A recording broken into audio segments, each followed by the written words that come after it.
If you close your eyes, you can almost hear it. The kettle whistling, the clatter of a drawer full of heavy utensils, the steady rhythm of something being stirred by hand. Grandma's kitchen wasn't just about food. It was about tools that made the work feel like a ritual.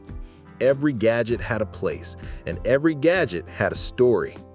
Today, we're stepping back in time to remember 10 kitchen gadgets Grandma swore by, but most of us don't use anymore.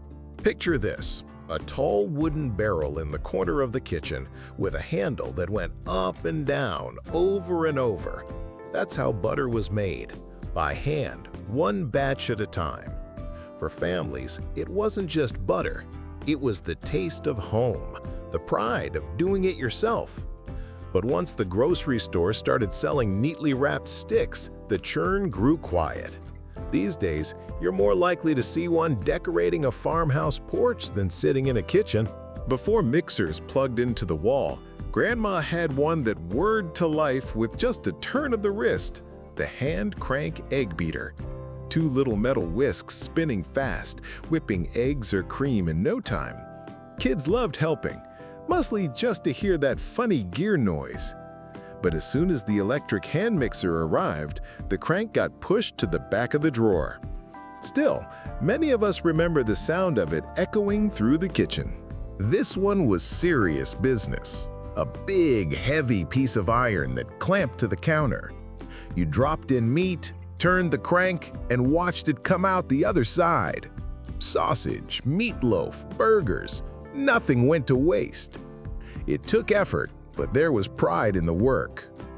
When pre-packaged ground meat and electric grinders came along, Grandma's trusty tool was retired. But if you ever tried turning that crank, you'll never forget the weight of it. Before the steady drip of modern coffee makers, mornings began with the percolator. A little glass knob on top lets you watch the coffee bubbling up, filling the kitchen with that unmistakable smell. It made coffee strong, hot, and maybe a little bitter, but it felt like a proper start to the day.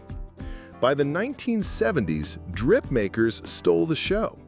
Still, a bubbling percolator is one of those sounds that instantly takes you back. Grandma had her tricks, especially when it came to pie crust. One was the rolling pin you could fill with cold water or even ice. It kept the dough cool, making it tender and flaky. Apple pie, cherry pie, this little secret tool made all the difference. But with modern fridges and ready-made crusts, the chilled rolling pin faded into memory. Even so, whenever someone praises a homemade pie, you can bet Grandma is smiling somewhere. Not the smooth turning ones we know today. This was a tiny metal key that came right on the can. You clipped it in place, rolled it back, and peeled a strip of tin away. Sardines, condensed milk, even coffee tins opened this way. It worked, but it could be stubborn, and the edges were sharp. Once safer can openers arrived, the key wind was history. Still, if you've ever opened an old-style can, you know the little clink of that metal strip coming off. Before refrigerators hummed quietly in every home, there was the icebox, a wooden cabinet lined with metal, cooled by a big block of ice delivered right to your door. Kids would sneak chips of ice on hot summer days, while parents carefully arranged butter, milk, and leftovers to keep cool. By the mid-20th century, refrigerators took over. But even today, many families still call the fridge the icebox, a little echo of the past. A small glass jar with a crank on top, that was the nut grinder. Grandma would pour in pecans or walnuts, turn the handle, and out came perfect little pieces for cookies and pies. The crunch of the blades and the smell of fresh nuts filled the kitchen. It wasn't fancy, but it made baking feel special. These days, bags of pre-chopped nuts do the job. Still, the old grinder feels like a holiday memory in glass and steel. No cake was baked without it. a tin canister with a handle and a spinning wire that made flour fall soft as snow. Kids loved turning the crank, watching white clouds puff into the bowl. It was messy, but it made cakes light and airy.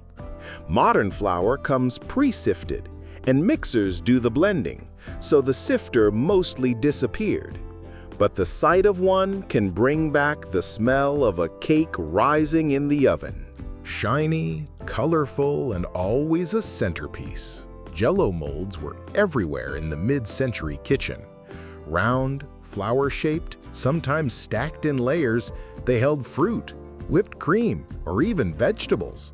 They were fun, a little quirky, and definitely a conversation starter at every potluck. Over time, tastes shifted, and the molds were pushed aside for simpler desserts. But nothing says retro family table like a wiggly ring of Jell-O. These tools may have disappeared from most kitchens, but they left behind memories that are hard to forget. They remind us of a time when cooking took patience, effort, and love, and when every gadget had its place in the story of family life. Which one do you remember most? Maybe you still have one tucked away in a cupboard. Let us know in the comments. And if you enjoyed this walk through the past, don't forget to like, subscribe, and join us again here on American Rewind.